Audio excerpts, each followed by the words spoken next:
person I interviewed, his name was Rishi. He was born and raised in Trinidad, and he just recently, in 2006, moved to the United States. He moved here because he met his wife, Samantha, in 2003. She came to Trinidad on a mission trip.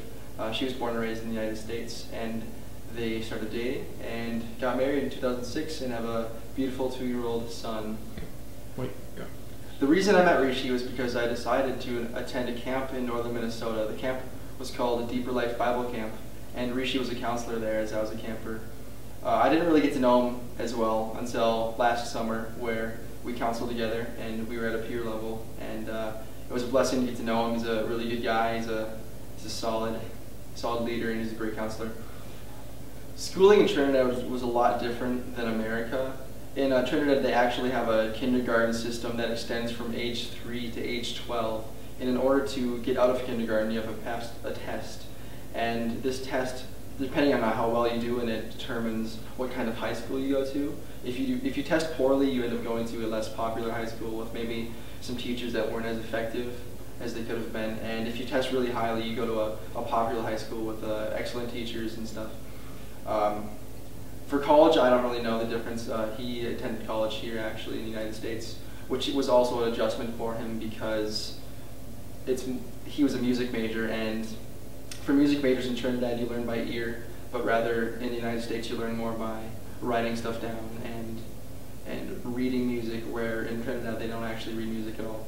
The church services in Trinidad, Rishi said, that they were filled with so much more passion than what he sees in the United States. They sometimes had services lasting all day long, where people just couldn't get enough of the word, they couldn't get enough of the passion that they had with each other and with the church setting, and they just didn't want to leave.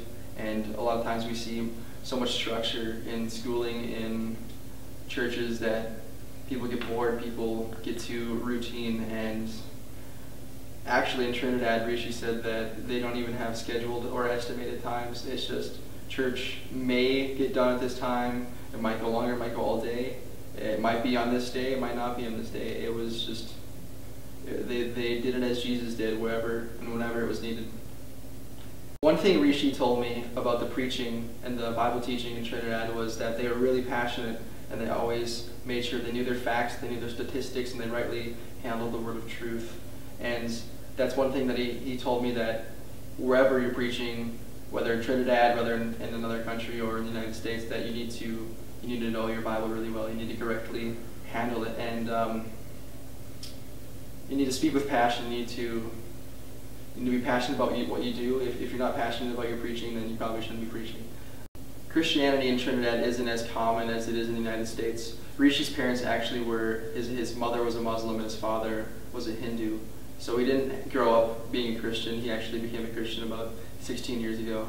And Rishi became a Christian actually when he was a passenger in a car with a drunk driver, and his cousins were in the backseat praying, and he saw the faith that they had, so he decided to attend a Crusades conference that they went to. And he actually said he doesn't remember raising his hand or going up front when they did the altar call, but he knows that he did it, and he knows that he accepted Christ there. Rishi was a great choice to interview. He was a solid guy, and I look forward to counseling with him again someday and getting to know him better and getting to know his culture better, and using the methods that he teaches me and that the cultures around the world use to better improve myself as a teacher. Mm-hmm.